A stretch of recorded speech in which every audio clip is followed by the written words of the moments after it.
Surat crime બ્રાન્ચની ટીમે છેલ્લા 9 વર્ષથી પેરોલ ફરાર પાકા ગામના કેદી રાજુ ઉર્ફે રાજપાલ બાબુલાલ યાદવને ઉત્તર પ્રદેશના નોઈડા ખાતેથી ઝડપી પાડ્યો હતો.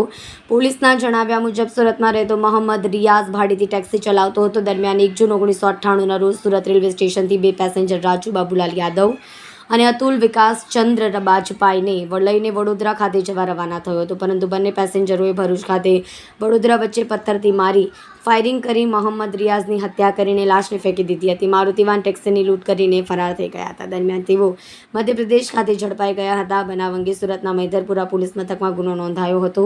વર્ષ 2004માં નામદાર સુરત કોર્ટે આરોપીઓને આજીવન કેદ અને 5,000 રૂપિયાના દંડની સજા કરી હતી.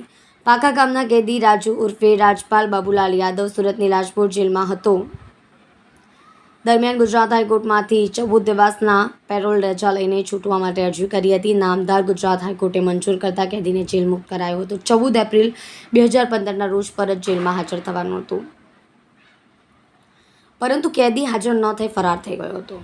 કેદી રાજુ ઉર્ફે રાજપાલ બાબુલાલ યાદવ ઉત્તર પ્રદેશના અલગ અલગ શહેરોમાં છુપાતો રહેતો હતો. છૂટક મજૂરી કામ કરતો હતો.